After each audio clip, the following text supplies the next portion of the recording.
Good morning mga kamama! I'm here again! Napakaganda ng araw ngayon.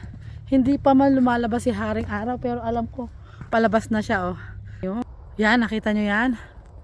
Mukhang palabas na siya. So ngayon araw ng Martes, galing kami sa long weekend kasi nag-family day. So ngayon maganda naman ang kapaligiran. Lahat ng walang snow, maliban lang dyan sa mga grass. Yan yung mga snow natin. So matatagalan pa yan bago matunaw. So nakita nyo naman yung sidewalk natin na inaalagaan, napakalinis. So ngayon walang snow yung basura, tunaw. Yung basurahan na yan, 1 and 2 at isa yung sabak. Aalisan natin ang basura yan. At sigurado may mga bote diyan. Nakita ko kasi yung isa medyo puno na. Hindi ko kasi na-check yan dati nung nag-i-snow. Siyempre may snow sa ibabaw. So ang mga bata kumakain sa labas kahit malamig. Kaya nakakapagtapon din sila ng basura. Pero dapat sa loob sila. Kasi nga winter. Ang mga bata siyempre marami silang mga daladalang mga kinukutkot. Nagtatapon pa rin sila ng basura dyan kahit winter. So yon, pupulutin natin ngayon yung mga basura sa basurahan. Kumuha tayo ng bucket ng lalagyan natin ng mga recycle, yung mga empty bottle. So dito natin nilalagay yung recycle.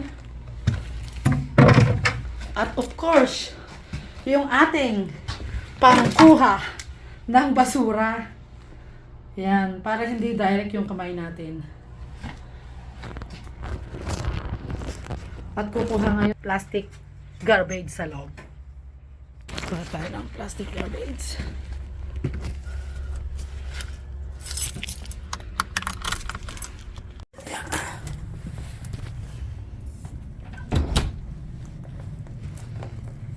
Tahimik.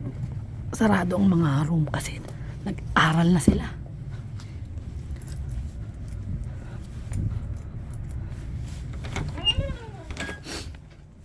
Ang mga bata ay nasa loob. Nag-start na sila ng klase. So ngayon, natapos na tayo mag-sanitize ng mga pintuan. Nakapagwalis na tayo sa hallway. So ngayon, punta tayo sa labas at magbasura. Marami akong basura. Kasi ngayong winter na yan, bihira akong matanggalan ng basura dahil ngayong basurahan puno ng snow. So nung medyo natunaw-tunaw ang snow, yung mga bata pala nakagtatapon doon ng mga basura. Hindi lang mga bata, pati yung mga naglalaro pag Sabado, Linggo. May mga malalaki yan. Ginagamit nila yung basurahan. So napuno na pala. So ngayon, alisin na natin. Magbasura tayo ngayon sa labas. So yan, nakakuha na tayo ng plastic. Dalawang malaki. Dahil puno na yung basurahan natin na isa. So yan, ang araw ngayon. Medyo late na yatang lumabas na takipan ng ng ula, ng mga clouds. Pero alam ko palabas na siya, maliwanag na Nakita niyo yung kapaligiran. Yan, yung ating sidewalk. So, ngayon naman ay magbabasura tayo. Hindi tayo mag-shovel ng snow kasi wala i-shovel. Lahat ng sidewalk natin ay malinis. So ngayon ay basura! Basura naman tayo mga kamama. Samahan nyo si Kamama Pau. Hello! Good morning, good morning. Ang saya kapag ganito ang paligid. Talagang parang gusto kong wow! I like this weather. Hindi lang natin alam kung mag-snow pa. Pero mukhang parang hindi na Yan, ang daming bote nating makukuha ngayon. Ayan. Ito mga kamama, kaya hindi ko nilalagyan ng plastic garbage. Pag mahangin itong plastic garbage na to, nililipad. Tapos unang-una, mahirap kalkalin. Hindi ko makukuha yung mga recycle na ganito kapag naka-plastic garbage. Tapos pag mahangin, laging na, kahit talian ko pa siya dito, wala kasi itong takip eh. Kahit talian ko, naaalis siya.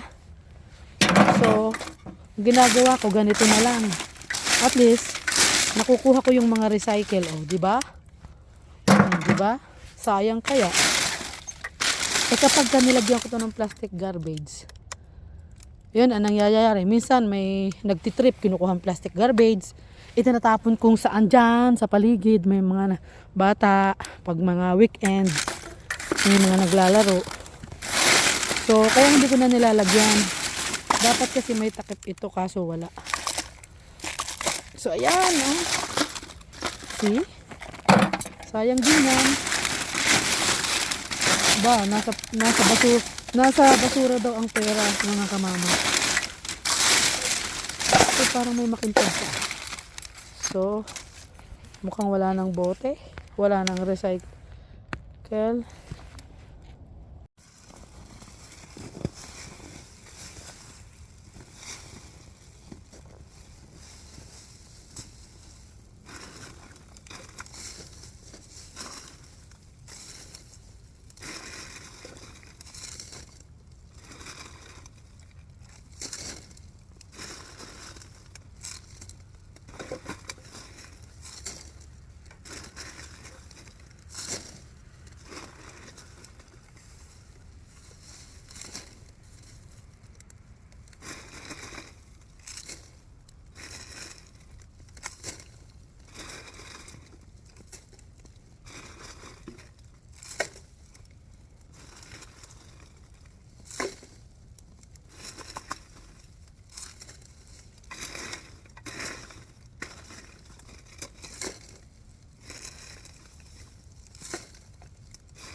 Tingin na natin dito yung isang basura sa dulo.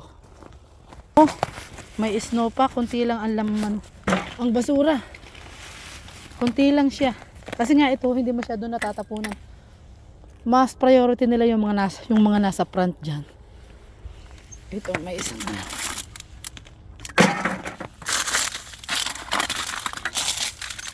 So, may snow pa siya bago na yan. Pagka natunaw na. So, dito tayo sa ano. Dito tayo doon sa dulo, punong-puno yun. Nakita ko. Mukhang umaawas na. So, ito, tapos na. Wala na. Alisan na natin yan. Kunin natin yung isang plastic garbage kasi baka mapuno, hindi ko kayanin. Eh, mabutas yung ating plastic garbage. Kaya, ayun. Bakit gano'n? Baka mabutas. Hello!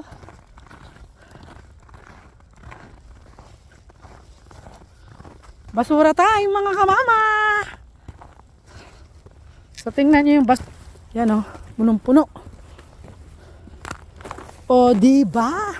Ala! Grabe, punong-puno na kasi nag-long weekend nga. Marami sigurong naglarong mga bata. Kaya napuno. So, ngayon, yun na. Alisin na natin. Habang wala pa ang mga bata, mga 10 o'clock, break time sila. So, at least, naalis na natin ang mga basura. Oh. So, yan. Kasi 10 o'clock pa naman sila. Maaga pa, 9 o'clock pa lang. So, may isang oras pa akong allowance para maalis tong mga basura na to. Wow. Nasaan yung aking hinahanap na ginto dyan? Lumabas na kayo. Yung mga bote dyan, ang mga recycle dyan. So yan. Mukhang tae yata yung nakikita ko. Hindi. Yun. May nakuha tayo. Mukhang tae yata mga kamama ng aso tong nadadali ko na to. Hindi buti. Recycle. Oh, mukhang puno yata ng tae ng aso to ah. Hindi recycle. Ayun, lumabas. Ang recycle. Uy, nahulog pa. Ayun, lumabas. Ayun, nagpapakita na siya. Nasa loob. Diba? Pera na to, mga kamama. Ayan. Madami. Kapag nakaipon ka ng mga recycle na ganyan, nakakarami ka din. Madami ring nagiging pera yan. Napakahalaga ng recycle dito. Kung mahilig kang magpulot, hindi ka mahiyain, meron kasi nahihiyang pumulot ng basura. Ako pag nakita ko sa daan, pag ako'y nagpasyal-pasyal kami ni Kabebe, may nakita akong mga recycle, pinupulot ko talaga. Basta pag nagpapasyal kami ni Kabebe, ano niyan, nagpasyal kami ni Kabebe, halimbawa pumunta kami sa park, mag-bike, lagi ako may dalang plastic at gloves. Automatic na yun. Tapos may naka-insert na ganito doon sa aking bike, para at least kung may makita akong recycle or basura, pinupulot ko. Ganun ako. Sayang, di ba? So yan mga kamama, paubos na yung basura. Marami tayong nakuhang recycle, pero marami din tayong nakuhang tae. Tae ng aso. Katulad nito oh. Basta nakaganitong mga plastic, yan, mga tae ng aso yan. Marami tayong nakuhang recycle, mga bote-bote. Pero marami din tayong nakuhang tae. Talagang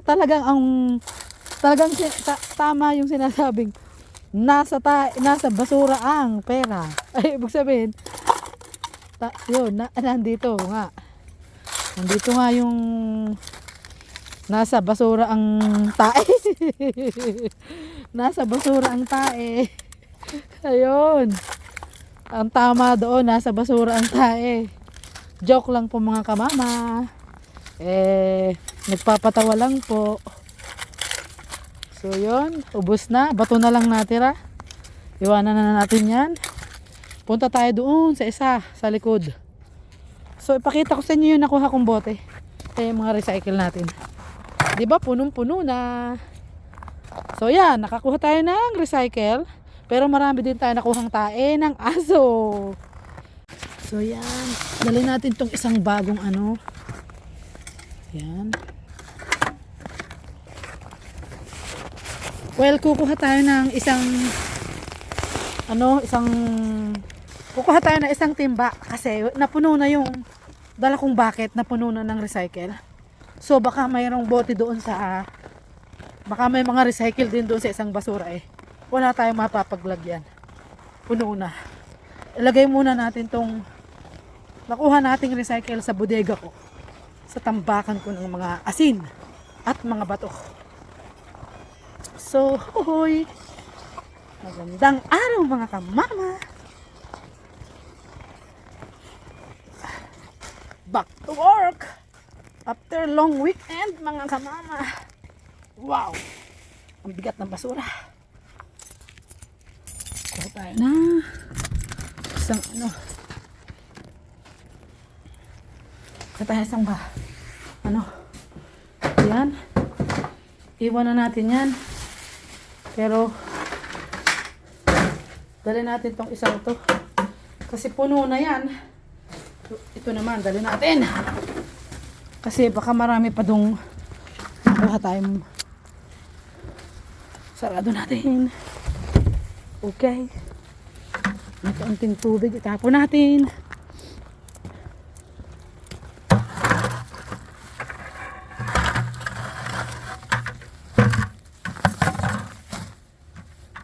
So, yan. Sinisipon ako mga kamama. Yung aking, 211 sa ilong. Lumalabas yung 11 ko sa ilong. Yung number 11. Kasi malamig nga.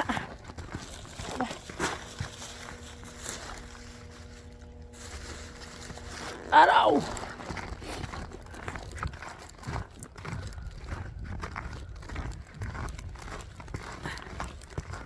Basura! Okay. Yun yung isa natin. Yun yung green na yan. Ano kayang laman yan? Madami kaya. Ha?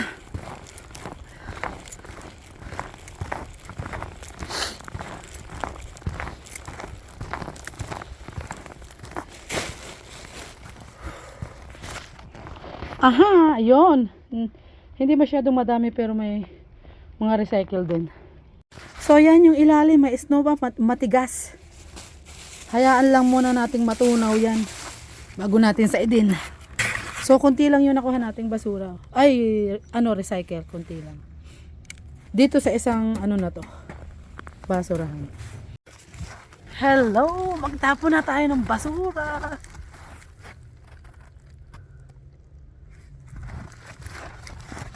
Okay, tapos na tayong magbasura for today. Next week na siguro ulit.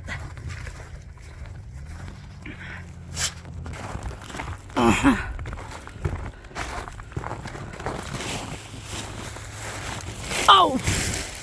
Bigat-bigat din. So open natin tong side at i-push lang natin ito sa kabila. Yan.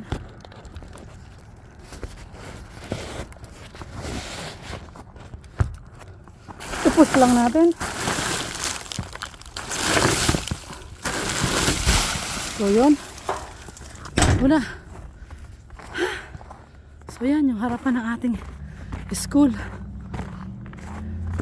Kita nyo. Yan. Ganda ng paligid. Lumabas na naman yung talagang parang gustong lumabas yung 11 ko sa ilong. Pinipigilan ko lang. Kasi malamig.